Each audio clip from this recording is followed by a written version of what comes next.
বিষয় সুখৰ ক্ষেত্ৰত স্বৰ্গৰ ইন্দ্ৰৰ লগত গাহৰি কোনো পাৰ্থক্য নাই বোলে, কাৰণ কৰ্মফলে য'তেই জন্ম নলক তাতেই সুখ পায়। আজি মানুহৰ জন্ম পাইছোঁ, মানুহৰ জন্ম পাই যদি মানুহৰ কৰ্ম নকৰি বিষয় সুখতে আসক্ত হৈ থাকোঁ, তেতিয়াহ'লে ভাগৱতে কৈছে মাঘমহীয়া পুহমহীয়া ৰাতি 12 বজাত যদি কোনোবা জীৱ কাৰোবাৰ দেহৰ পৰা ওলাই যায়, সেই দেহটো চালে গা ধুব লাগিব বুলি লেপৰ তলৰ পৰা বহুত ওচৰ চুবুৰীয়া আপোনজন ওলাই নাহিব। মনত ৰাখিব কথাটো। কৰ্ম দুখৰ কাৰণে আমাৰ জীৱনলৈ কেনেকৈ দুখ কষ্ট নামি আহিব, কেনেকৈ সুখ নামি আহিব তাৰো কোনো নিৰ্দিষ্ট নাই, কিন্তু 5 জনে নিৰ্দিষ্ট কৰিব পাৰে। মনত ৰাখিব দেই। আমাৰ সকলোৰে হৃদয়তে ভগৱন্ত আছে, কিন্তু পদ দুটা, এটা বাওঁ এটা সোঁ,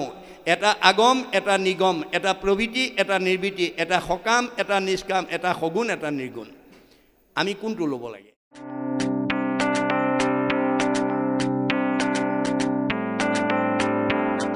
সমস্ত ভূততে মই আছোঁ সৰ্বক্ষণে, ইহা মোহোক অৱজ্ঞা আতি কৰে যিটো জনে, মই সকলোতে আত্মাৰূপে আছোঁ, তৎসত্ত্বেও কোনোবাই যদি মোক অৱজ্ঞা কৰে, মোহোক অৱজ্ঞা আতি কৰে যিটো জনে, বেদমন্ত্ৰে প্ৰতিমাত কৰে অৰ্চন, নাহি তাৰ ফল কিছু সবে বিৰম্বন। আজি বহুতে বেদমন্ত্ৰৰ দ্বাৰা প্ৰতিমাত হাঁহ পাৰ ছাগলী বলি দিছে। কিহৰ কাৰণে বাৰু? ল'ৰা ছোৱালীকেইটা ভালে থাকিবৰ কাৰণে, ঘৰখন মংগলৰ হৈ থাকিবৰ কাৰণে, কোনো বিপদ আপদ ভৱিষ্যত নহ'বৰ কাৰণে আমি কি কৰিছোঁ? প্ৰাণী বলি দিছোঁ। কিন্তু কপিলে মাকক কি বুলি কৈছে? বেদমন্ত্ৰে প্ৰতিমাত কৰে অৰ্চন, নাহি তাৰ ফল কিছু সবে বিৰম্বন। মোক মানে হত্যা কৰি মোক বলি দি কোনোবাই মূৰ্তি পূজা কৰিব পাৰিব, কিন্তু ফল নাপায় বুলি কৈছে। মনত ৰাখিব কথাটো দেই। প্ৰাণীক উপেক্ষা কৰি পূজে মূঢ়মতি, নোহে ফল কৰে যেন ভস্মত আহুতি। হাঁহ পাৰ ছাগলী বলি দি পেলাই কোনোবাই যদি মোক পূজা কৰে, তেতিয়াহ'লে ফুটছাইত ঘিউ ঢলাৰ নিচিনা হ'ব। ভস্মত যেন কৰে আহুতি বুলি কৈছে। যে আমি ঘিউটো ক'ত ঢালিব লাগে? জুইতহে ঢালিব লাগে। যদি ফুটছাইত ঘিউ ঢালোঁ, কামত আহিব জানো? নাহিব। একেটা কথা উপমা দিছে দেই। কি বুলি কৈছে? প্ৰাণীক উপেক্ষা কৰি পূজে মূঢ়মতি, যিবিলাক অজ্ঞানী মানুহ তেওঁলোকে প্ৰাণী বলি দি মোক পূজা কৰে, নোহে ফল কৰে যেন ভস্মত আহুতি, তেওঁলোকৰ পূজাৰ ফলটো কেনেকুৱা হয়? ফুটছাইত ঘিউ ঢলাৰ নিচিনা হয়। পৰশৰী ৰতমুক বিদ্বেষ কৰয়, যদি পূজে প্ৰভু তাৰ চিত্ত শান্ত নয়। পৰ শৰীৰত বিদ্বেষ কৰি পেলাই হাঁহ পাৰ ছাগলী বলি দি পেলাই মোক পূজা কৰিলে তেওঁলোকৰ মন কেতিয়াও শান্তিত থাকিব নোৱাৰে। ভগৱানে কৈছে, মনত ৰাখিব কথাটো। এই কথাবিলাক আমি ল'ৰা ছোৱালীক শিকাব লাগিব দেই। মই আকৌ কৈছোঁ, ভাগৱত কোনো জাতি জনগোষ্ঠী কোনোবা বিশেষ সমাজক লৈ গুৰুজনে ৰচনা কৰা নাই। জীৱশ্ৰেষ্ঠ মানুহ তৰিবৰ কাৰণে, পৃথিৱীৰ জীৱশ্ৰেষ্ঠ মানুহ তৰিবৰ কাৰণে এই ভাগৱতৰ শিক্ষা দি আছে। আমি মাত্ৰ উপলব্ধি কৰিব লাগিব। প্ৰাণীক নিন্দিয়া মোকে যিজনে পূজয়, তাত মই তুষ্ট নহওঁ জানিবা নিশ্চয়। কোনোবাই প্ৰাণীক নিন্দা কৰি বা হিংসা কৰি মোক পুজিব পাৰিব, মই কিন্তু তাত সন্তুষ্ট নহওঁ। তেতিয়া মাকে ক'লে, বোপাই তেতিয়াহ'লে তুমি কেনেকৈ সন্তুষ্ট হ'বা? তে কৈছে, অৱজ্ঞা, উপেক্ষা, দেশ, নিন্দা পৰিহৰি, তেবে মোক ভজিবেক ভক্তি ভাৱ কৰি। মা এইবিলাক স্বভাৱ এৰি মোক ভক্তিভাৱে পূজা কৰিব লাগিব। আজিৰ দৰে আমি ঈশ্বৰৰ কথা শুনিব লাগিব। গতিকে আমি তেওঁৰ সন্তান হৈ যেতিয়া তেওঁৰ গুণনাম শুনিম, তেওঁ আমাক ভাল পাব। মাক বাপেকৰ কথা শুনা, মাক বাপেকক শ্ৰদ্ধা কৰা সন্তান যেনেকৈ মাক বাপেকৰ প্ৰিয়, আমি মানুহৰ জন্ম লৈ তেওঁৰ সন্তান হিচাপে তেওঁ গুণনাম শ্ৰৱণ কীৰ্তন কৰাজনকো ভগৱন্তই তেনেকৈয়ে ভাল পাব। মনত ৰাখিব। অন্যথা পুজিলে মোক ফলক নাপায় স্বৰূপ কৰিয়া মই কহিলো হুৱাই কোনোবাই অন্য প্ৰকাৰে পুজিব পাৰিব কিন্তু ফল নাপায় মা মই তোমাক খাটাং কৰি ক'লো যিজনে আপোন পৰ ভেদক কৰয় তাক মই ঘূৰতৰ দেও মৃত্যু ভয় আপোনালোকে আপোন পৰ ভাৱটো নকৰিব আপোনালোকক ভগৱন্তই ঘূৰ শাস্তি দিওঁ বুলি কৈছে যাৰ মনত আপোন পৰ ভাৱ আছে আপোন পৰটো কেৱল দেহৰ ধৰ্ম মনত ৰাখিব দেহৰহে আপোন পৰ আছে দেহৰহে মতা মাইকী আছে দেহৰহে ক'লা বগা আছে দেহৰহে ওখ চাপৰ আছে দেহৰহে চুট বড় আছে আত্মাৰ নাই আমি এতিয়া দেহ ধৰ্ম এৰিব লাগিব ভাগৱত শুনিবলৈ আহি দেহ ধৰ্ম এৰি আত্মা ধৰ্ম ল'লেহে আপোনাৰ জীৱই জীয়াই থাকোঁতে শান্তি পাব মৰিলে সদগতি পাব দেহ ধৰ্ম লোৱা মানুহ অহা যোৱা কৰি থাকিব লাগিব কাৰণ দেহটো আজি আছে কালিলৈ নাই আমাৰ দেহটো মায়া আজি আছে কালিলৈ নাই তে আজি আছে কালিলৈ নোহোৱা ধৰ্ম এৰি সদায় থকা ধৰ্মটো ল'ব লাগিব সদায় কি থাকিব আত্মা আত্মা আমাৰ মাজত কেনেকৈ আছে সমভাৱে আছে আত্মাৰ কোনো মতা নাই মাইকী নাই বগা নাই ক'লা নাই ওখ নাই চাপৰ নাই আপোন নাই পৰ নাই চুট নাই বড় নাই মনত ৰাখিব এইবোৰ দেহ ধৰ্ম আত্মা কেনেকৈ আছে ঋগ্বেদত কৈছে কে সাগ্ৰ শতভাগৈশ্য শতাংশ সাদিচাত্মক জীৱ সূক্ষ্ম অৰূপ অয়ং সংখ্যাতিটো হিচিৎকণ আমাৰ শৰীৰত আত্মা কিমান পৰিমাণে আছে ঋগ্বেদত কৈছে চুলিৰ আগ এডাল 10,000 ভাগ কৰি এভাগ ল'লে যিমান সূক্ষ্ম অনুৰূপে থাকে সেই ধৰণে আমাৰ দেহত ভগৱন্ত পৰম ব্ৰহ্মৰ অংশ সিমান সূক্ষ্ম ৰূপে গুৰি পৰুৱাৰ পৰা গজহস্তিলৈকে কেঁচুৱাৰ পৰা বুঢ়ালৈকে আত্মা সম পৰিমাণ আছে দেহৰহে বৈষম্যতা আছে আত্মাৰ বৈষম্যতা নাই এহি জানি চুট বড় কৰিয়া বিচাৰ অনুক্ৰমে সবাকো কৰিবে শতকাৰ এই কথাটো জানি আমি চুট বড় বিচাৰটো ক'ত কৰিব লাগিব দেহত কৰিব লাগিব সৰু ল'ৰাটোক মৰম কৰিব লাগিব সমান মানুহজনক নিজৰ দৰে ব্যৱহাৰ কৰিব লাগিব আৰু জ্ঞানজ্যেষ্ঠ বা বয়োজ্যেষ্ঠজনক আমি সন্মান কৰিব লাগিব এইটো আমি দেহৰ ধৰ্ম হিচাপে আমি এই আচৰণ কৰিব লাগিব কিন্তু তাসম্বাত মুহূৰ্ত দেখিবে ক মনে তুমি শাহুক মানে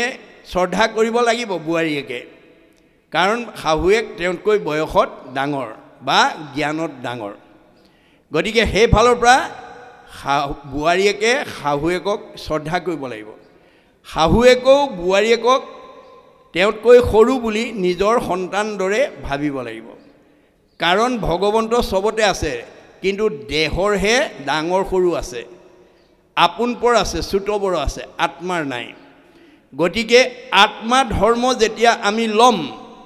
তেতিয়া আমাৰ ঘৰখনত বৈকুণ্ঠৰ সুখ আৰু স্বৰ্গৰ ভোগে আমাক লগ দিব মনত ৰাখিব কথাটো গতিকে আত্মা দৃষ্টিত আমি সকলো সমান একে ভগৱন্তৰ অংশ জীৱ ভাগৱত শুনি যিগৰাকী শাহুৱেকে আত্মা দৃষ্টিত নিজৰ বোৱাৰীজনীক নিজৰ ছোৱালী বুলি ভাবিব পাৰিব আৰু যিখন ঘৰৰ বোৱাৰীয়েকে আত্মা তত্ত্ব বুজি শাহুৱেকক নিজৰ মাতৃ বুলি ভাবিব পাৰিব শহুৰেকক নিজৰ পিতৃ বুলি ভাবিব পাৰিব দেউৰেকক নিজৰ ভাতৃ বুলি ভাবিব পাৰিব ননন্দীজনীক নিজৰ ভনী বুলি ভাবিব পাৰিব সেইখন ঘৰত কেতিয়াও পাৰিবাৰিক অশান্তি হ'ব নোৱাৰিব মনত ৰাখিব কথাটো আৰু যেতিয়া আপুনি দেহ ধৰ্ম লৈ শাহুৱেকে যেতিয়া বোৱাৰীয়েকক এইজনী আমুকৰ জীয়েক বুলি ভাবিব আৰু বোৱাৰীয়েকেও শাহুৱেকক এওঁ আমুকৰ মাক বুলি ভাবিব নিজৰ মা বুলি নাভাবে সেইখন ঘৰত শাহু বোৱাৰী মাজত কেতিয়াও মনোমালিন্যৰ উৰ পৰিব নোৱাৰে মনত ৰাখিব কথাটো গতিকে ভাগৱত শুনি দেহ ধৰ্ম এৰি আত্মা ধৰ্মলৈ আমি প্ৰত্যেকেই আগবাঢ়িব লাগিব তেতিয়া আপুনি বৈকুণ্ঠৰ সুখ স্বৰ্গৰ ভোগ আৰু তাকে যদি কৰিব নোৱাৰে নৰকৰ দুখ ভাগৱত নজনা মানুহে এই সুখৰ অধিকাৰী হ'ব নোৱাৰে মনত ৰাখিব কথাটো অন্তৰ্যামী ৰূপে ব্যাপী আছো সৰ্বক্ষণে মই সকলোতে আত্মা ৰূপে বিৰাজমান কৰি আছো সেইকাৰণে পাৰিলে কাৰোবাক উপকাৰ কৰিবা কাকো হিংসা নকৰিবা যত দেখা ভূত প্ৰাণী সবাহাকে বিষ্ণু মানি হিংসা এৰি কৰা উপকাৰ পাৰিলে কাৰোবাক উপকাৰ কৰিবা কাকো হিংসা নকৰিবা উপকাৰ কৰিলে কি হ'ব পৰোপকাৰায় পুণ্যম আমাৰ পুণ্য জমা হ'ব আৰু পুণ্য উপাৰ্জন কৰিলে আপুনি জীৱনত সুখ আৰু ভোগ কৰিবলৈ পাব আৰু মৰিলে সদ্গতি পাব আৰু যদি কাৰোবাক হিংসা কৰে পাপায় পৰপীড়নম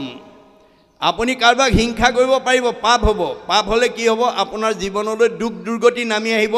আৰু আয়ুস কাটিব আনক দুখ কষ্ট দিয়া মানুহ কেতিয়াও 100 বছৰ ভোগ কৰিবলৈ নাপায় মনত ৰাখিব কথাটো গতিকে আয়ুস ভগৱানে কাটি দিব গতিকে আমি যাতে আয়ুস কাটিব লগা নহয় তাৰ কাৰণে আমি আত্মা ধৰ্ম ল'বলৈ যত্ন কৰিব এহিমতে তজু আগে কৰিলো বিদিত মা মই এই কথাখিনি তোমাক জনালো ভক্তি সাংখ্য যুগ দুই পুৰুষৰ হিত গতিকে এই সাংখ্য যুগটো ভক্তিৰ পুৰুষৰ কি হ'ব হিত সাধন কৰিব হিত মানে উপকাৰ ইয়াত পুৰুষ শব্দটোৱে কাক বুজাইছে জীৱক বুজাইছে দেই জীৱ মাত্ৰেই পুৰুষ দেহৰহে মতা মাইকী আছে জীৱৰ মতা মাইকী নাই জীৱৰ কি আছে সংস্কাৰ আৰু মানে অসংস্কাৰ পুণ্যাত্মা আৰু পাপাত্মা যিবোৰ সংস্কাৰী জীৱ আহি মাইকী মানুহৰ দেহত বোৱাৰী দেহত আছে শাহুৱেকৰ দেহত আছে ছোৱালীৰ দেহত আছে সেইজনী বোৱাৰী সেইজনী শাহু সেইজনী ছোৱালী ভকতৰ প্ৰতি শ্ৰদ্ধা নামৰ প্ৰতি আস্থা আৰু ভক্তি জ্ঞান থাকিব আৰু যিবিলাক অসংস্কাৰী জীৱ পাপ আত্মা জীৱ সি ডেকা ল'ৰা দেহতে থাকক বা মতা মানুহৰ দেহতে থাকক সেইবিলাক মানুহ অহংকাৰী অভিমানী এই স্বভাৱৰ হ'ব মনত ৰাখিব কথাটো গতিকে আপোনাৰ ঘৰত যাৰ অভিমান আছে এটো অসংস্কাৰী জীৱ যাৰ অহংকাৰ আছে হেতু অহংকাৰী জীৱ হেতু 100 বছৰ ভোগ কৰিবলৈ নাপায় যদি ভাগৱত শুনি সেই স্বভাৱটো এৰিব পাৰে আজিৰ দৰে সাধুৰ সংগলৈ আহিলে সেই স্বভাৱৰ গতি সলনি হ'ব দৈৱ বখে যদি সাধুৰ সংগ পায় নিশ্চয় জানা তাহাৰ স্বভাৱ দূৰ হয় আজিৰ দৰে সমাজলৈ আহিলে আমাৰ স্বভাৱ সলনি হৈ যাব বেয়া মানুহ ভাল হৈ যাব যদি আজিৰ দৰে সমাজৰ সান্নিধ্য নাপায় সি সংস্কাৰ হ'ব নোৱাৰে একক আশ্ৰয় কৰি ঈশ্বৰক পায় আমি এক আত্মবোধ যেতিয়া হ'ব সকলোতে ঈশ্বৰ ব্যাপ্ত সমস্ত জগতে ব্যাপী আছুময় হৰি সবাকো মানিবা তুমি বিষ্ণু বুদ্ধি কৰি তেতিয়া আপুনি ভগৱন্তক লাভ কৰিবলৈ সক্ষম হ'ব আবে আন ঐশ্বৰ্যক কহওঁ বুজাই আৰু সেই ভগৱন্তৰ ঐশ্বৰ্যক তোমাক বুজাই কওঁ শুনা যাক ভয়ে বায়ু বহে সূৰ্য প্ৰকাশ হয় প্ৰকৃতি জগতত সৌৰ জগতত যাৰ নিৰ্দেশনাত বায়ু অহৰহ বৈ আছে সূৰ্য সদায় উদয় আৰু অস্ত গৈ আছে ইন্দ্ৰে যাক ভয়ে মেঘ দ্বাৰে বৰিষ হয় ইন্দ্ৰই যাৰ ভয়ত বৰষুণ দি আছে নক্ষত্ৰ প্ৰকাশে কালে কালে বৃক্ষ হয় আৰু নক্ষত্ৰবিলাক উদয় অস্ত হৈ আছে আৰু বৃক্ষবিলাকত গুটি লাগি আছে বা বৃক্ষবিলাক মানে সদায় পৰোপকাৰ কামত ব্যৱহাৰ হৈ আছে জাত ভয় হুয়া ফল পুষ্পক ধৰয় গছবিলাকে যাৰ ভয়ত ফল ফুল দি আছে নদী বহে সমুদ্ৰয়ো পাৰ নলংঘয় নদীবিলাক বৈ আছে আৰু সাগৰে যাৰ ভয়ত পাৰ উলংঘা নকৰে অগ্নি দহে ভূমি সমেত গিৰি নিমজয় গতিকে অগ্নিয়ে দহন কৰি আছে আৰু ভূমি মানে গহীন গম্ভীৰ হৈ ব্ৰতি হৈ আছে আকাশে বায়ুক পথ দেই যাক ভয় আকাশে যাৰ ভয়ত বায়ু দি আছে আকাশত বায়ু বৈ আছে ব্ৰহ্মা আদি যাক ভয়ে জগত সৃজয় যাৰ ভয়ত ব্ৰহ্মাই জগত সৃষ্টি কৰি আছে এইখিনিলৈকে তেওঁ ভগৱন্তৰ মহিমাৰ কথা কৈছে আৰু কৈছে যে সেই প্ৰভু পিতৃৰ দ্বাৰে জগত সৃজন্ত মৃত্যুৰ উপহুয়া জগত সংহাৰন্ত গতিকে সেইজনে জগত সৃষ্টি কৰিছে আৰু যাৰ নিৰ্দেশনাত সংহাৰ কৰিছে আপুনি অনাদি নিত্য জগতৰ ঈশ্বৰ ভগৱন্ত অনাদি নিত্য সদায় যিজন থাকে যাৰ আদি নাই তেহে প্ৰভু ভজনীয় ইটো জগতৰ তে আমাৰ সকলোৰে ভজনীয় হ'ল কৃষ্ণ কিন্তু তেওঁ গুণ নামত বিভিন্ন ঈশ্বৰ ৰূপে দেখা দি আছে মাধৱদেৱে ভক্তি ৰত্নাৱলীত কৈছে ভকতি পথত এক দেৱ নাৰায়ণ শুনা সাৱধানে আৰু হেতু নাৰায়ণ গতিকে ভকতি পন্থত এক দেৱ নাৰায়ণ গতিকে ভক্তি পথত আমি কেৱল একজন দেৱতাকে উপাসনা কৰিব লাগে সতৰজতম প্ৰকৃতিৰ তিনি গুণে ধৰা তিনি মূৰ্তি এক পুৰুষ আপোনে সতৰজতম তিনিটা গুণত তিনিটা ৰূপ তেওঁ ধাৰণ কৰি আছে ৰজুগুণে ব্ৰহ্মাৰূপে সৃষ্টি সৃজিল অন্ত তমুগুণে ৰুদ্ৰৰূপে সৃষ্টি সংহাৰ অন্ত সতগুণে বিষ্ণুৰূপে সৃষ্টি পালিল অন্ত তিনি গুণে তিনি মূৰ্তি একে ভগৱন্ত একেজন ভগৱন্তই গুণনাম লৈ তিনিটা মূৰ্তি ধাৰণ কৰিছে যেতিয়া সৃজন কৰে তেওঁক ব্ৰহ্মা বুলি কয় যেতিয়া সংহাৰ কৰে তেওঁক শিৱ বুলি কয় বা ৰুদ্ৰ বুলি কয় আৰু যেতিয়া পালন কৰে তেতিয়া বিষ্ণু বুলি কয় যদ্যপি ভজনী হুন্ত তিনি ঈশ্বৰ গুণৰ দিশত তিনিজনেই আমাৰ কাৰণে ঈশ্বৰ তথাপিতো বিষ্ণু তেখে সিদ্ধি মনীশ্বৰ যদিও তিনিটা গুণত তিনিজনে ঈশ্বৰ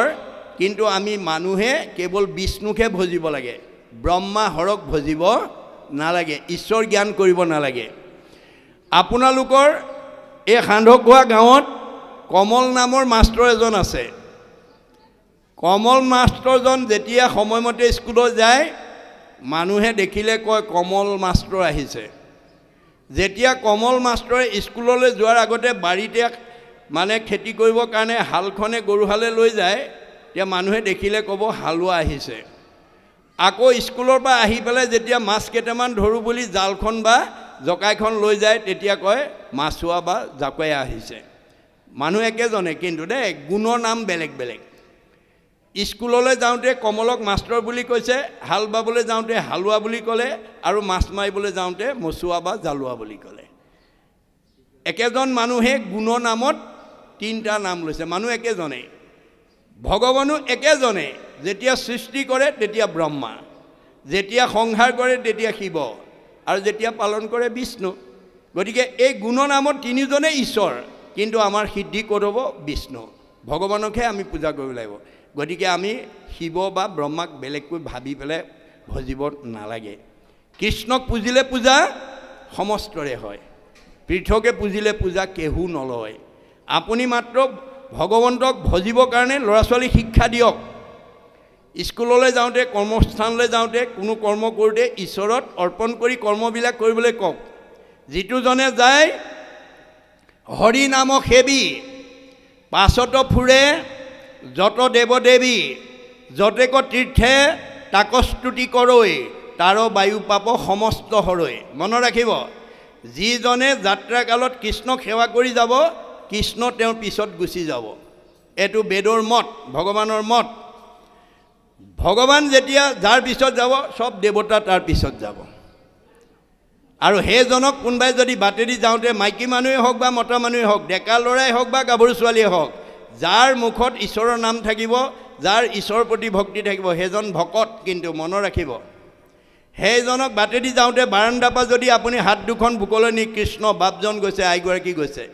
এই বুলি যদি ক'ব পাৰে বিষ্ণু বৈষ্ণৱক দেখি কৰৈ নমস্কাৰ হৰৈ কোটি জনমৰ পাতক তাহাৰ আপুনি ভাৱটো লৈ সেৱা কৰাৰ লগে লগে কোটি জন্মৰ পাপ নাইকিয়া হৈ যাব ইমান মাহাত্ম্য আছে মনত ৰাখিব কথাটো আপোনালোকৰ নামঘৰলৈ যদি আজি মুখ্যমন্ত্ৰী আহিলেহেঁতেন আপোনালোকৰ সমষ্টিৰ MLA মিনিষ্টাৰবিলাক দলীয় কৰ্মীবিলাকক বেলেগ বেলেগকৈ চিঠি দি মাতিব নালাগে মুখ্যমন্ত্ৰী অহা বুলি গম পালে যেনেকৈ সকলো MLA মিনিষ্টাৰৰ পৰা ধৰি দলীয় কৰ্মবিলাক নিজে আহি গোট খাই যায় ঠিক তেনেকৈ ভগৱান য'ত যাব ত'ত সব দেৱতাই যাব গতিকে কৃষ্ণক পুজিলে পূজা সমস্তৰে হয় মহাপুৰুষে দেখুৱাইছে অকল অসমৰ মানুহ ভাৰতৰ মানুহ সংঘ অনাসংঘ বামুণীয়া কীৰ্তনীয়াৰ কাৰণে কোৱা নাই মই পুনৰ কৈছোঁ এইটো জগতবাসীৰ কাৰণে কৈছে এই কথাটো আমি জানিব লাগিব বুজিব লাগিব আৰু বুজাব লাগিব গতিকে পৰম্পৰাক ধৰ্ম হিচাপে আপোনালোকে যাতে ল'ব লগা নহয় শংকৰদেৱে কৈছে সব পৰম্পৰা এৰিবও নালাগে, সব পৰম্পৰা ধৰিবও নালাগে। যিবোৰ পৰম্পৰাত বাস্তৱতা আছে, যিবোৰ পৰম্পৰাত শাস্ত্ৰসন্মত দিশ আছে, যিবোৰ পৰম্পৰাত দৰ্শন আছে আৰু যিবোৰ পৰম্পৰাত বিজ্ঞান আছে, সেইটো শাশ্বত পৰম্পৰা। পৃথিৱী থকালৈকে, মানুহ জাতি থকালৈকে সেই পৰম্পৰা আমি মানি চলিব লাগিব। আৰু যিবিলাক পৰম্পৰাত এইকেইটা বস্তু নাই সেইবোৰ এৰিব লাগিব দেই, সেইবোৰ এৰিব লাগিব। আমাৰ পূৰ্বপুৰুষৰ পৰা আমুকে চলিছিলোঁ বুলি ভাবি পেলাই যাতে আমি ভুল পথে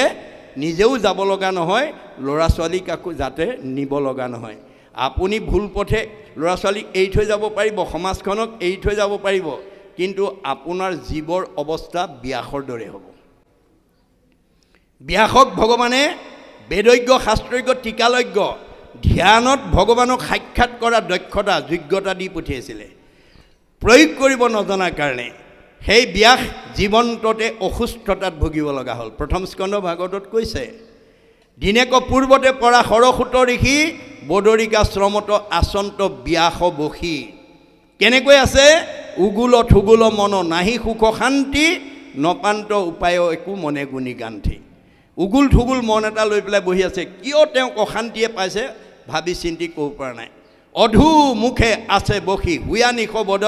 সেই বেলা তৈতে আহি মিলিল নাৰদ। তলমূৰ কৰি মন মাৰি থকা অৱস্থাত আপোনাৰ নাৰদ আহি গ'ল। কোনে পঠিয়ালে? ভগৱন্তই পঠিয়াইছে। যোৱা, মোৰ ভকত বিপদত পৰিছে, ক'ত ভুল হৈছে আঙুলিয়াই থৈ আহা। আহি গ'ল প্ৰতিনিধি। কোন আহিল? হাতে বিনা যন্ত্ৰ মুখে ৰাম নাম, হৃদয়ত কৃষ্ণ মূৰ্তি স্ফূৰ্তি অবিশ্ৰাম। নাৰায়ণ নাৰায়ণ কৰি আহি গ'ল দেৱৰ্ষি নাৰদ। অহাৰ লগে লগে তেওঁ সচকিত হৈ আহা আহা পাদ্য অৰ্ঘ্য লৈ আচমনি কৰি বহুৱাই উদ্দেশ্য সুধিছে। পাদ্য অৰ্ঘ্য মনত ৰাখিব, বেদৰ প্ৰথম, আমাৰ ভাগৱতৰ প্ৰথম স্কন্ধতে লিখিছে। পাদ্য মানে ভৰি ধোৱা পানী, অৰ্ঘ্য মানে মুখ ধোৱা পানী। আমি ভকতক ভৰি ধোৱা পানীৰে মুখ ধুবলৈ দিব নালাগে, এইটো বেদৰ নিয়ম। আমি নজনাৰ কাৰণে ভৰি ধোৱা পানী টিঙতে মুখ ধুবলৈও দিছোঁ, এইটো সলনি কৰিব পাৰিলে সংস্কাৰ কৰিব দেই। ভৰি ধোৱা পানী আৰু মুখ ধোৱা পানী বেলেগ। গতিকে আচমনি কৰি বহুৱাই উদ্দেশ্য ব্যাখ্যা কৰোঁতে নাৰদে ক'লে, মই উদ্দেশ্য কোৱাৰ আগতে তুমি কোৱা। তোমাক ভগৱানে বিদগ্ধ পণ্ডিত, বেদজ্ঞ, শাস্ত্ৰজ্ঞ, টিকালজ্ঞ, তুমি ধ্যানত ভগৱানৰ সাক্ষাৎ কৰিব পৰা দক্ষতা কৰি তোমাক পঠাইছিলে। তুমি তৎসত্বেও কিয় মন মাৰি বহি আছা সেইটো মোক কোৱা। তেতিয়া ব্যাসে ক'লে, দেৱৰ্ষি মই নিজেই নাজানো মোৰ ক'ত ভুল লাগি গ'ল। তুমি অৱতাৰী পুৰুষ হিচাপে, তুমি মহান বুদ্ধিয়ক এজন হিচাপে, জ্ঞানী হিচাপে মোক আঙুলিয়াই দিয়া। এই ক্ষেত্ৰত তেওঁ কি দিছে? আমালৈ দাস্যত্ব ভাৱ, আদৰ্শ দেখুৱাইছে। ব্যাসো 24 অৱতাৰৰ অন্যতম অৱতাৰ, কিন্তু মান্যতা নাৰদক দিছে। আপোনালোকৰ সান্দৰখোৱা গাঁওখনত কোনেও নাভাবিব মোতকৈ জনা মানুহ নাই, মোতকৈ বিদ্যাৱন্ত নাই, মোতকৈ ধনী নাই, মোতকৈ জ্ঞানী নাই। এই কথা কেতিয়াও নাভাবিব। আপোনাতকৈও জ্ঞানী, ধনী বা বুদ্ধিমন্ত মানুহ থাকিব পাৰে।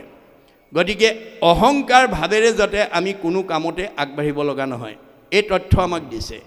ব্যাস অৱতাৰী পুৰুষ হৈও নাৰদক প্ৰাধান্য দিছে যে তুমি অৱতাৰী পুৰুষ হিচাপে মোক আঙুলিয়াই দিয়া ক'ত ভুল হ'ল। এতিয়া নাৰদে আঙুলিয়াইছে কি বুলি? নাৰদ বততি শুনা মহামনি ব্যাস, তুমি সে কৰিলা সবে জগতকে নাশ। হেৰা ব্যাস, তুমি গোটেই জগতখনক বিপথে পৰিচালিত কৰিলা। কেনেকৈ? নিৰন্তৰে পশুৰ লোৱাইলা তুমি প্ৰাণ, নাহি মন্দ কৰ্ম আৰু ইহাৰ সমান। তুমি পশু বলি দি ধৰ্ম আচৰণ কৰিবলৈ শিকালা, ইয়াতকৈ আৰু বেয়া কাম নাই। গৰিহিত কৰ্মকো কহিলা ধৰ্ম বুলি, তোমাৰো বচনে লোক নাখিল সমী। তুমি বেয়া কামো ভাল বুলি কৈ দিলা, আৰু সকলো মানুহে তুমি এই যুগৰ বিদগ্ধ পণ্ডিত কাৰণে তোমাৰ মতটো মানি ল'লে। আকস্মিকে লোকক শিকাইলা হিংসা ধৰ্ম, নুবুজিলা তুমিও বেদৰ তত্ত্ব মৰ্ম। তুমি মানুহক আকস্মিকভাৱে হিংসা ধৰ্ম শিকালা। তুমি 4 বেদ, 14 শাস্ত্ৰ, 18 পুৰাণ বিভাগী ৰচনা কৰি জগতলৈ ধৰ্মজ্ঞান দি জগতত তুমি এজন বিদগ্ধ পণ্ডিত হিচাপে তোমাক সকলোৱে মান্যতা দিয়ে, কিন্তু তুমি বেদৰ তত্ত্বই বুজি নাপালা। বেদে কি কৈছিল? যত দেখা ভূত প্ৰাণী সবাহাকে বিষ্ণু মানি, হিংসা এৰি কৰা উপকাৰ। মই চবতে আছোঁ দেই আত্মাৰূপে পাৰিলে কাৰোবাক উপকাৰ কৰিবা কাকো হিংসা নকৰিবা তুমি কিন্তু হিংসা ধৰ্ম শিকাই দিলা মানুহবিলাকৰ স্বভাৱ কি স্বভাৱে লম্পট বিষয়ত অনুৰাগ স্বৰ্গ পাইব বুলি ৰংগে কাটে সংসচাক মানুহ স্বাভাৱিকতে ভোগবাদী বস্তুবাদী হাঁহ পাৰ ছাগলী বলি দিলেই স্বৰ্গ সুখ পাই বুলি ক'লা চব জপিয়াই পৰিল ফলত কি হ'ল সিজিল তোমাৰ ঋষি পৰম অন্যায় নাহি সুস্থ চিত্ৰত বসেহি অভিপ্ৰায় আৰু সেইকাৰণে তুমি মানুহক ভুল পথে জ্ঞান দিয়াৰ কাৰণে তুমি এনেকৈ অসুস্থতাত ভুগিব লগা হৈছে ব্যাসে যদি ভুল পথে সমাজক পৰিচালিত কৰাৰ কাৰণে অসুস্থতাত ভুগিছে আপুনি মই বাচি যাব পাৰিম নেকি বাৰু সান্দখোৱা গাঁৱৰ আপুনি এজন বুদ্ধিয়ক মানুহ জ্ঞানী মানুহ শিক্ষিত মানুহ হৈ যদি আনক যদি ভুল পথে পৰিচালিত কৰে আপুনি মই বাচি যাব পাৰিম নেকি নোৱাৰো মনত ৰাখিব কথাটো আপোনাৰ মোৰ অৱস্থাও ব্যাসৰ দৰে হ'ব তে উপায় উপায় এটা আছে মোৰ উপদেশে কৰা ভাগৱত শাস্ত্ৰ প্ৰচাৰকো গোবিন্দৰ গুণনাম মাত্ৰ তুমি এতিয়া ভাগৱত শাস্ত্ৰ প্ৰণয়ন কৰি 17খন পুৰাণত তুমি যি ভুল পথ দিলা ভাগৱত পুৰাণৰ দ্বাৰা তাক উচ্ছেদ কৰা তুমি হাতে ৰোৱা পুলি তোমাৰ হাতেই উভালা তুমি কোৱা কথা আনে ভুল বুলি ক'লে যদি জ্ঞানী গণে তাকো কৰে নিবাৰণ আউৰতাৰ বচন নমানে একোজন বোলে উপালম্ভ কৰি বচন খণ্ডিত ব্যাসতো অধিক ভৈলে হেন্তে পণ্ডিত ব্যাসে ভুল কৰা বুলি ক'লে মানুহে ক'ব এওঁ আকৌ ব্যাসতকৈও পণ্ডিত আহিল গতিকে তোমাৰ হাতেৰে ৰোৱা পুলি তুমি নিজৰ হাতেৰে উভালি দিয়া অৰ্থাৎ 17খন পুৰাণত মানুহক যি ভুল পথ দিলা ভাগৱত পুৰাণ ৰচনা কৰি সূৰ্য পুৰাণৰ দ্বাৰা সকলো অজ্ঞান আন্ধাৰ তুমি দূৰ কৰা নহ'লে আৰু তোমাৰ গত্যন্তৰ নাই হেন শুনি ব্যাসে কৰিলন্ত ধ্যান হৃদয়ত কৃষ্ণক দেখিলা বিদ্যমান লগে লগে ভগৱন্ত মানে ব্যাস নাৰদৰ পৰামৰ্শমতে ধ্যানত বহি গ'ল আৰু হৃদয়তে দেখা পালে কেনেকৈ বাম পাশে মায়া দক্ষিণত ভক্তি মাও দেখি ব্যাস ঋষিৰ ৰোমাঞ্চ ভৈ লগাও গতিকে মায়াই বান্ধন্ত ভক্তি মাও মেলাবন্ত দুহান্ত মধ্যতো আছা ভগৱন্ত আমাৰ সকলোৰে হৃদয়তে ভগৱন্ত আছে কিন্তু পদ দুটা এটা বাওঁ এটা সোঁ এটা আগম এটা নিগম এটা প্ৰবৃত্তি এটা নিৰ্বৃত্তি এটা সকাম এটা নিষ্কাম এটা সগুণ এটা নিৰ্গুণ আমি কোনটো ল'ব লাগে আপুনি যদি বাওঁফালে যায় বান্ধি থাকিব ইয়াতে অহা যোৱা কৰি থাকিব লাগিব এই সংসাৰত যদি আগম শাস্ত্ৰৰ মতবিলাক যদি আমি পালন কৰি থাকোঁ আমাৰ কাৰো ওপৰত আমাৰ মানে সমালোচনা কৰা অধিকাৰ নাই কিন্তু আলোচনা কৰিম কিয় আপুনি মই একেখন ঘৰৰ পৰা আহিছোঁ একে ঠাইলৈকে যাম আলোচনা কৰি আমি শুদ্ধটো বাছি ল'ম কিন্তু সমালোচনা কৰিবলৈ মানা কৰিছে মহাপুৰুষ শংকৰদেৱে আমাক কৈছে পৰৰ ধৰ্মক নিহিংসিবা কদাচিত কৰিবা ভূতক দায়া সকৰো নচিত হৈব শান্ত চিত্ত সৰ্ব ধৰ্মত বৎসল এহি ভাগৱত ধৰ্ম জানা মহাবল ভাগৱত ধৰ্মই কি কৈছে সকলোকে আত্মাবোধ কৰি তোমাৰ চকুৰ আগত দেখা বেয়াটো কৈ দিবা মানিলে তৰিব নামানিলে মৰিব মনত ৰাখিব কথাটো আপুনি বেয়া দেখিও যদি নোকোৱাকৈ যায় আপুনি তাৰ অংশীদাৰ হ'ব কোনোবাই ভুল এটা কৰি আছে মোৰ পৰিয়াল নহয় মোৰ বংশৰ নহয় মোৰ সমাজৰ নহয় মোৰ কোনো জাতিৰ নহয় যি কৰে কৰি থাকক আপুনি বাচি যাব নোৱাৰিব তাকো সম্ভাষণ যিজনে কৰে আজন্মৰ পুণ্য তেখনে হৰে চকুৰ আগত দেখি বেয়াটো দেখিও নোকোৱাকৈ গ'লে আপুনি তাৰ অংশীদাৰ হ'ব আপোনাৰ পুণ্য নষ্ট হৈ যাব আপোনাক কৈ যাবলৈ কৈছে কৈ যাওক তেতিয়া তুমি মোৰ প্ৰিয় হৈ থাকিবা তেওঁ মানিলে তৰিব নামানিলে মৰিব সেইটো দুখে তোমাক নুচুৱে আপুনি মইনো কোন ভগৱন্তৰ পৰম সখী অৰ্জুনেও প্ৰতিবাদ কৰিছে তুমি অকল চব নামতে হয় বুলি কৈছা তপ জপ যাগ যজ্ঞ হোমব্ৰত মিছা নেকি নাই সখী তাৰ সত্যতা আছে তাৰ সত্যতা সেই ঠাইতহে থাকিব য'ত সূৰ্যৰ পোহৰ থাকিব ত'তহে আন্ধাৰ নাথাকে য'ত সূৰ্যৰ পোহৰ থাকে তাত আন্ধাৰ থাকিব নোৱাৰে গতিকে সূৰ্যৰ পোহৰ থকা ঠাইত যেনেকৈ আন্ধাৰ থাকিব নোৱাৰে মোৰ সূৰ্যস্বৰূপ নাম য'ত থাকিব তাত তপ জপ যজ্ঞৰ প্ৰয়োজন নাথাকে যজ্ঞ নাই মোৰ নাম সূৰ্যৰ উদয় তৈতেষে প্ৰকাশে তপ জপ যজ্ঞ ছয় মোৰ নাম নথকা ঠাইত তপ জপ যজ্ঞ কৰিব লাগিব সান্দখোৱা গাঁৱত যদি ভাগৱত নপঢ়ে দশম কীৰ্তন ঘোষা ৰত্নাৱলী নপঢ়ে তেতিয়াহ'লে সান্দখোৱা গাঁৱৰ মানুহে তপ জপ যজ্ঞ কৰিবই লাগিব মনত ৰাখিব তেতিয়াহে উদ্ধাৰ হ'ব গতিকে মোৰ নাম যদি লৈছে ইয়াৰ প্ৰয়োজন নাই তথাপি প্ৰত্যয় যদি নাহিকে তোমাৰ কৰোঁতেবে শুনা হেৰা সত্য অংগীকাৰ তথাপিও যদি তুমি বিশ্বাস নকৰা মই শপত খাই কওঁ শুনা সত্যে সত্যে সত্যে সত্যে সত্যে নিষ্ঠা মানি সত্যে সত্যে সত্যে সত্যে সত্যে বোলো বাণী কৌটি কৌটি পাপৰ নামে সেই সংঘাৰক নামবিনে নাহি সখী সংসাৰৰ তাৰক দশ সত্য কৰি মই দঢ়াইলোঁ তোমাক নাসজাইবা যদি সখী নকৰা সঞ্জাত তুমি মোৰ সখী কাৰণে মই 10 বাৰ শপত খাই সঁচা কথা ক'লোঁ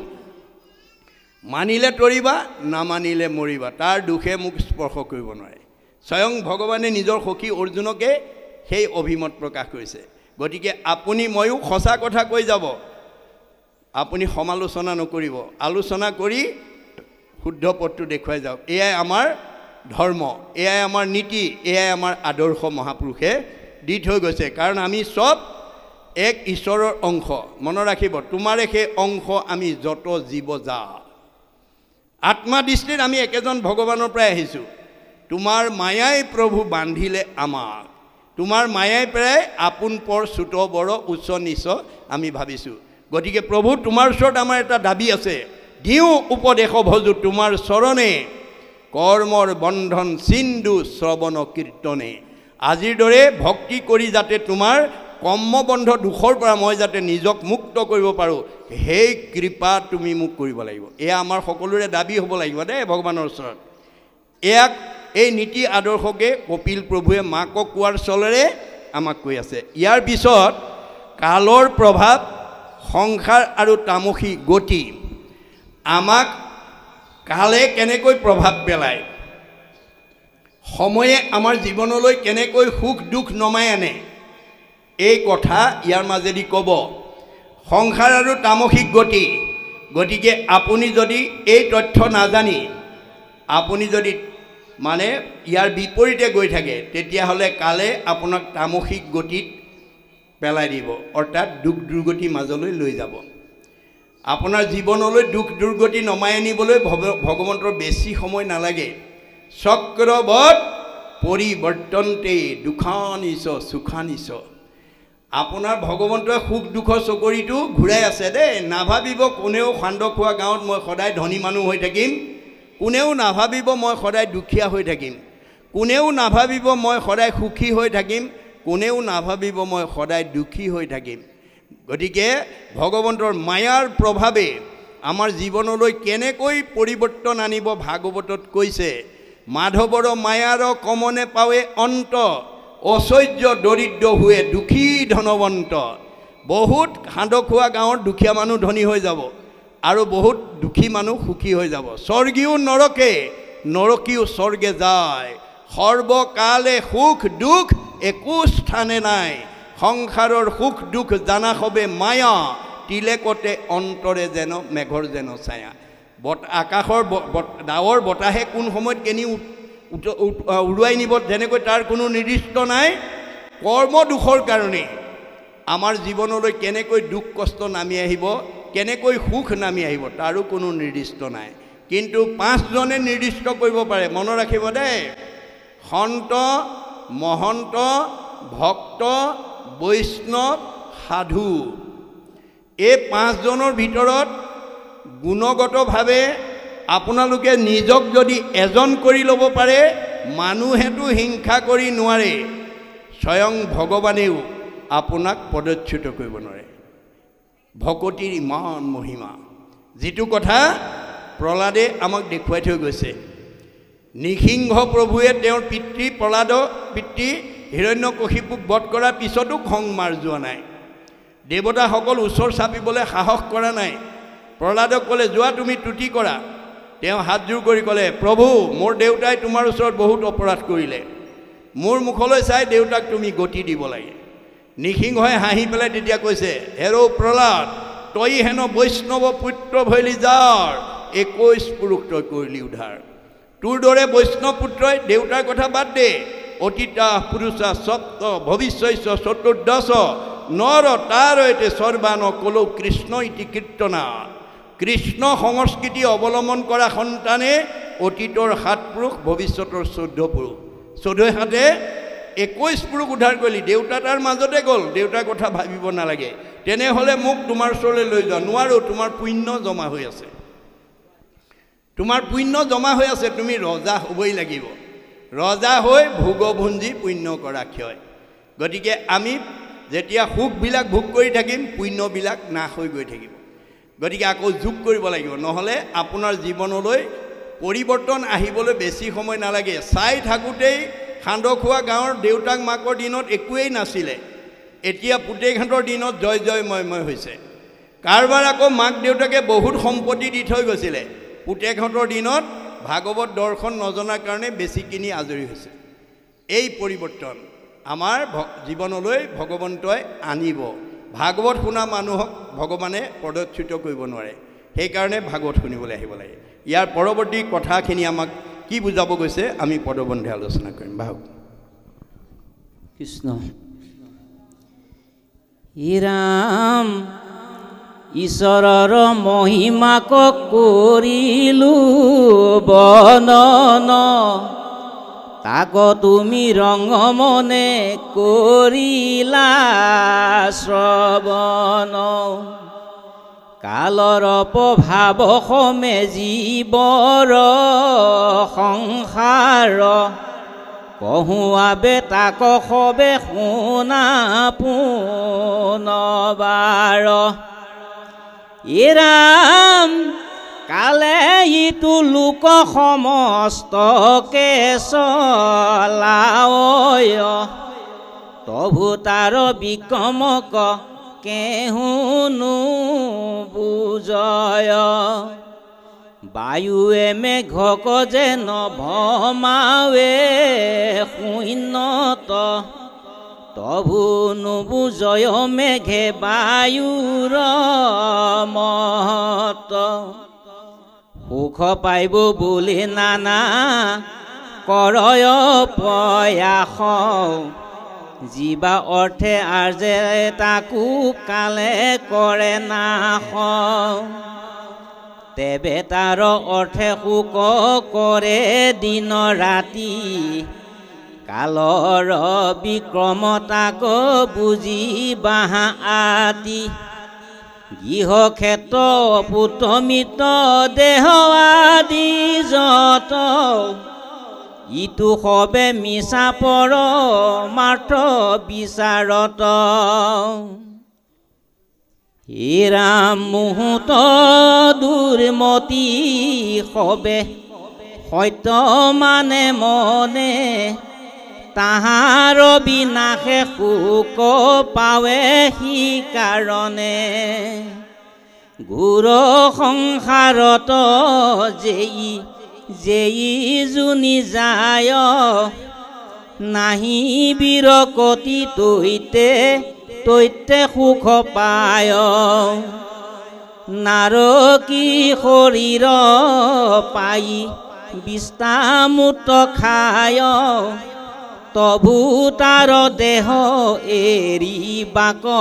ইচ্ছা নাই ৰাম বিষ্ণুৰ মায়ায়ে আতি কৰিছে মোহিত তাতে আৰু আনন্দ ভয়পতিনীত কুটুম্বত মনে আতি কৰি আশকতি বৃদ্ধ সেৱাহীন ভৈলে যি হব দুৰ্মতি সাধু সংগে মূৰ পাৱে নকৰে ভকতি এমন সংসাৰে ভ্ৰমে লোভিয়া দুৰ্গতি ঈশ্বৰৰ মহিমাক কৰিলো বৰ্ণন তাক তুমি ৰংগমনে কৰিলা শ্ৰৱণ মা তোমাক মই ইতিমধ্যে ঈশ্বৰৰ যিখিনি মহিমা কথা বৰ্ণনা কৰিলোঁ আৰু তুমি একান্ত মনে শুনিলা কালৰ প্ৰভাৱ সমে জীৱৰ সংসাৰ কহু আবে তাক সবে শুনা পুনৰবাৰ এতিয়া এই কালৰ প্ৰভাৱে জীৱক কেনেকৈ সংসাৰত ঘূৰাই লৈ ফুৰায় এই বিষয়ে তোমাক তুমি পুনৰ শুনা কালে ইটো লোক সমস্তক চলাবই সময়ে আমাক পৰিচালনা কৰি আছে চলাই আছে তভু তাৰ বিক্ৰমক কেহু নুবুজয় তথাপিতো আমি কালৰ এই মহিমাৰ কথা উপলব্ধি নকৰোঁ। বায়ুৱে মেঘক যেন ভ্ৰমাৱে শূন্যত, আকাশত বতাহে যেনেকৈ মানে ডাৱৰবিলাকক ঘূৰাই লৈ ফুৰাই, তভু নুবুজয় মেঘে বায়ুৰ মহত্ব। তথাপিতো মেঘে বুজি নাপায় যে বতাহে মোক এনেকৈ ঘূৰাই ফুৰিছে। সুখ পাইব বুলি নানা কৰে প্ৰয়াস, জীৱা অৰ্থে আজি তাকো কালে কৰে নাশ। আজি আমি সুখৰ আশাত নানান ধৰণৰ কামনা বাসনা লৈ আমি কৰ্মত ব্যস্ত হৈ আছোঁ। ঈশ্বৰৰ কথা শুনিবলৈ আমাৰ অকণো সময় নাই। ঈশ্বৰৰ কৰ্ম কৰিবলৈ, ঈশ্বৰৰ স্থানলৈ যাবলৈ আমাৰ সময় নাই। কিন্তু আমাক কৈছে যিটো শৰীৰৰ অৰ্থে কৰা কৰ্ম নানা, প্ৰাণ গ'লে হৱ হৈব তাহাক নাজানা। তুমি ৰাতিপুৱা শুই উঠাৰ পৰা গধূলা খোৱালৈকে, জন্মৰ পৰা আজি তাৰিখলৈকে যিটো শৰীৰক সুস্থ কৰি ৰাখিবৰ কাৰণে কৰ্ম কৰি আছা, মই যিদিনা ওলাই গুচি যাম তুমি যে হলৈ ৰূপান্তৰ হ'ব সেই কথা নাজানা। ইষ্ট মিত্ৰ কুটুম্ব দেখা যতজন, অসুচি বুলিয়া নকৰিব দৰ্শন। তুমি যিবোৰ আপোন মানুহ বুলি ভাবি ইষ্ট মিত্ৰ কুটুম্বক সেৱা শুশ্ৰূষা পোহপাল দিবৰ কাৰণে তুমি দৈনন্দিন জীৱনত কেৱল তাতেই ব্যস্ত হৈ আছা, কিন্তু মই ওলাই যোৱাৰ পিছত তোমাক চালে গা ধুব লাগিব বুলি তোমাক চাবলৈও নাহিব। কেনেবাকৈ যদি মানে মাঘমহীয়া পুহমহীয়া ৰাতি 12 বজাত যদি কোনোবা জীৱ কাৰোবাৰ দেহৰ পৰা ওলাই যায়, সেই দেহটো চালে গা ধুব লাগিব বুলি লেপৰ তলৰ পৰা বহুত ওচৰ চুবুৰীয়া আপোনজন ওলাই নাহিব। মনত ৰাখিব কথাটো। হয় না? অসুচি বুলিয়া নকৰিব দৰিখন, কাষ্ঠ যেন থাকিবে ক মাটি টপৰীয়া, হেন দেহ আপোনাৰো বোলাকি লাগীয়া। মই ওলাই যোৱাৰ পিছত তুমি কাঠপৰা দি পৰি থাকিবা, সেইটো দেহকে মোৰ দেহ বুলি তাতে আবদ্ধ নাথাকিবা। একেশ্বৰে আখিলা যাই বাহা একেশ্বৰ, লগত সহায়ক কোনো নহৈব অপৰ। অকলে আহিছা অকলে গৈছা, কোনো লগত সহায় নহয়। এই কথা জানি তুমি ভক্তিত মনোযোগ দিবা, তুমি ঈশ্বৰৰ কথা শুনিবা, তেবে তাৰো অৰ্থে সুখে কৰে দিন ৰাতি, কালৰ বিক্ৰমতাকো বুজি বাহাঁতি। গতিকে কালে আমাক কেতিয়া আঁতৰাই লৈ গুচি যাব, যাৰ কাৰণে আমি সুখত ভাগি পৰিম, আপোনজনৰ মৃত্যু আমি ভাগি পৰিম। গতিকে এয়াই হৈছে কালৰ প্ৰভাৱ। গৃহক্ষেত্ৰ পুত্ৰ মিত্ৰ দেহ আদি যত, ইটো সবে মিছা পৰম আৰ্থ বিচাৰত। আপোনাৰ নিজৰ দেহ গে পুত্ৰ ভাজা ইষ্ট মিত্ৰ এইবোৰ চব মিছা, আজি আছে কালিলৈ নাই। এয়া হৈছে পৰমাৰ্থিক দিশ। গতিকে ঘূৰ সংসাৰত যেই যেই জুনি যায়, নাহি বীৰকতি তৈতে তৈতে সুখ পায়। কৰ্মফলে য'তেই জন্ম নলওক তাতেই সুখ পায়। আজি মানুহৰ জন্ম পাইছোঁ, মানুহৰ জন্ম পাই যদি মানুহৰ কৰ্ম নকৰি বিষয় সুখতে আসক্ত হৈ থাকোঁ, তেতিয়াহ'লে ভাগৱতে কৈছে বিষয় সুখৰ ক্ষেত্ৰত আনৰতো দূৰৰ কথা, স্বৰ্গৰ ইন্দ্ৰৰ লগত গাহৰিৰো পাৰ্থক্য নাই। মিছা বিষয়ক লাগি নৰে ধৰে জন্ম, ইন্দ্ৰ শুকৰৰো দেখা সুখ দুখ সম। বিষয় সুখৰ ক্ষেত্ৰত স্বৰ্গৰ ইন্দ্ৰৰ লগত গাহৰি কোনো পাৰ্থক্য নাই বোলে। কাৰণ অমৃতৰ পানে যেন মহেন্দ্ৰ সন্তুষ্ট, হুৱৈ বিষ্টাভঞ্জী শুকৰৰো হৃষ্টপুষ্ট। স্বৰ্গত ইন্দ্ৰই অমৃত খাই যি হৃষ্টপুষ্ট হৈ থাকে, গেলা পচা ঠাইত গাহৰিয়ে বিষ্টা খায়ো সমানেই শকতাবধ হৈ থাকে। ইন্দ্ৰৰ সন্তুষ্ট যেন ৰম্ভাৰ সম্ভোগে, শুকৰৰো তেন সুশুকৰি সংযোগে। স্বৰ্গত ইন্দ্ৰই ৰম্ভা তিলোত্তমাৰ লগত যিটো বিষয় আনন্দ কৰে, গেলা পচা ঠাইত গাহৰিটোৱে গাহৰিজনীৰ লগত একেই আনন্দ কৰে। সেইকাৰণে মাধৱদেৱে বৰগীতত লিখিছে, বিষয়ৰ সুখ শুকৰি সংগে পায়, হৰিপদ সেৱা নৰতনু বিনে নাই। গতিকে আমি যাতে বিষয় সুখতে যাতে আসক্ত থাকিব লগা নহয়। কাৰণ মানুহৰ শৰীৰ পাই যদি ঈশ্বৰৰ ভক্তি নকৰোঁ, আকৌ আমি কৰ্মদোষত তৰুতীৰ্ণ শিলালৈ গুচি যাব লাগিব। মনুষ্যৰ জন্ম পাই হৰি নভজিলা, অৱশ্যে হুইবা ভাই তৃৰ্ণ তৰুশিলা। আমি তৰুতীৰ্ণ শিলাৰ পৰা আহি আহিহে মানুহ জন্ম পাইছোঁ। ইমান দুৰ্লভ মনুষ্য জন্ম, ইমান চিন্তামণি, বহুত সাধনাৰ ফলত পোৱা জন্মটোক যাতে আমি বিফলে নিব লগা নহয়, এই কথা মহাপুৰুষে আহ্বান জনাইছে। গতিকে আমি যদি কৰ্মদোষত গৈ যি জুনিয়ে নাপাওঁ, তাতেই আমি সুখ পাম। আজি কুকুৰবিলাকে ঘৰে ঘৰে চোৱা পাতনিত ঘূৰি ফুৰে তথাপিতো কুকুৰটোক মাৰিবলৈ ধৰিলে সি গা পাতি দিয়ে নেকি মই কিমান আৰু লোকৰ ঘৰত চোৱা পাতনি খাই থাকিম মাৰি পেলা বুলি দিয়েনে বাৰু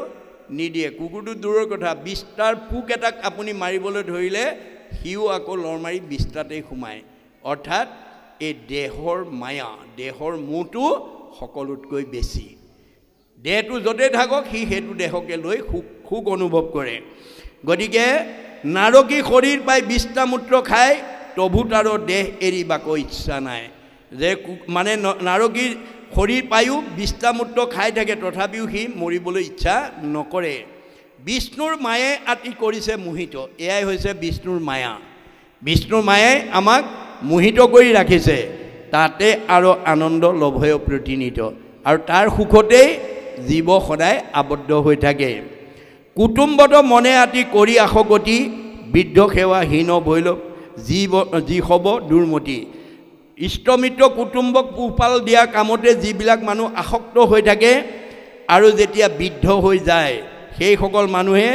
সাধুৰ সংগে মূৰ পাৱে নকৰে ভকতি এমন সংসাৰে ভ্ৰমে লভিয়া দুৰ্গতি আজিৰ দৰে সাধুৰ লগত আহি ঈশ্বৰ ভক্তি নকৰা পৰ্যন্ত আমি বিভিন্ন যোনিত অহা যোৱা কৰি থাকিব লাগিব দেই কৰ্ম দুখে কেতিয়াবা তৰুতীৰ্ণ হ'ব লাগিব কেতিয়াবা কুকুৰ মেকুৰী হ'ব লাগিব কেতিয়াবা গৰু ম'হ হ'ব লাগিব ইত্যাদি ইত্যাদি কৰ্ম দুখত গতিকে কৰ্ম দুখত এই ধৰণে দুৰ্গতি ভোগ কৰি থাকে যেন যেবে ভাৰ্যা পুত্ৰ ভিত্ৰ ভৈল পশু ছয় কীৰ্ত ভৈলো বুলি পাছেহে মানুহ যেতিয়া ল'ৰা ছোৱালীবিলাকৰ স্বভাৱ পশুতুল্য হয় তেতিয়াহে উপলব্ধি কৰে কি কৰিলোঁ মনত ৰাখিব কথাটো গতিকে ভাগৱত শ্ৰৱণ কৰি আমি সৃষ্টিৰ কাৰ্যত যদি আগবাঢ়িব পাৰোঁ কেতিয়াও আমাৰ এনেকুৱা বেয়া সন্তান আমাৰ ঘৰলৈ আহিব নোৱাৰে তেবে তাসম্বাক পোষণ চিন্তা জৰে নাহি কিছু সুখ সৰ্ব অংগ দাহ কৰে এই ধৰণৰ সন্তান যেতিয়া জন্ম হ'ব তাক পোহপাল দিয়াৰ চিন্তাই আমাক কি কৰিব বিব্ৰত কৰি তুলিব আমাৰ ভক্তিহীন সন্তানৰ জন্ম দি আমাৰ বহু গৃহস্থী মানুহৰ পাৰিবাৰিক জীৱনৰ যি দুখ বেদনাই আক্ৰান্ত কৰে তাৰ এটা সুন্দৰ প্ৰতিচ্ছবি ইয়াৰ মাজেদি আমাক দেখুৱাইছে যে আমাৰ ভক্তিহীনভাৱে জন্ম দিয়া সন্তান যেতিয়া অকৰ্মী হৈ যাব বা কোনো ভক্তি মাৰ্গত নাথাকিব সেইসকলক পোহপাল দিয়াৰ চিন্তাই পিতৃ মাতৃক দগ্ধ কৰিব ক্ষণো বেইছা নাৰীৰ শৃংগাৰৰ ৰস পায় বোলে আৰু আতপৰে কিছু সুখ নাই গতিকে খন্তেক বেইছা নাৰীৰ শৃংগাৰ ৰসত যেনেকৈ মানুহ বিমুগ্ধ হৈ যায় ইয়াতকৈ আৰু বেলেগ সুখ আছে বুলি ভাবিব নোৱাৰে চৱাল পুত্ৰৰ শুনি মধুৰ বচন দুখ গৃহে সুখ মানি থাকে সৰ্বক্ষণ তেতিয়া সেই সৰু সৰু ল'ৰা ছোৱালীৰ মধুৰ বচন শুনি সেই দুখ গৃহতে তেওঁলোকে সুখ অনুভৱ কৰি তাতেই দিন কটায় যাহাক পুহিলে আতি অধুগতি যায় তাসম্বাক পুষে আতি কৰিয়া অন্যায় যাক পোহপাল দিওঁতে মানুহ অধুগতি যায় আৰু তাকে অন্যায়ভাৱে উপাৰ্জন কৰি তাৰে পোহপালনত ব্যস্ত থাকে যেবে দেখে আপোনাৰো অৰ্থক্ষয় ভৈলক্ষয় পৰৰ ধনক তেবে মনত বাঞ্ছয় যেতিয়া নিজৰ ধনখিনি আৰ্জিত ধনখিনি যেতিয়া নষ্ট হৈ যায় বা ক্ষয় হয় তেতিয়া পৰৰ ধনৰ কাৰণে মনত বাঞ্ছা কৰে এহিমতে যোৱাকালো বিফলে গুৱাই পাছে আহি তাকো বৃদ্ধকালে লাগ পায় আমাৰ কালৰ অতৰ্কিত গতিত শৰীৰৰ অৱক্ষয় হয় চাই থাকোঁতেই বাল্য গুচি যুৱা হৈ যায় যুৱা গুচি বৃদ্ধ পিছত জৰাৰ পিছত মৃত্যুক আমি সাৱটি ল'ব লগা হয় আমাৰ চকুৰ আগতে আমি এই অৱস্থাবোৰ দেখি আছোঁ তথাপিতো আমি বহুতে উপলব্ধি নকৰোঁ Yeah.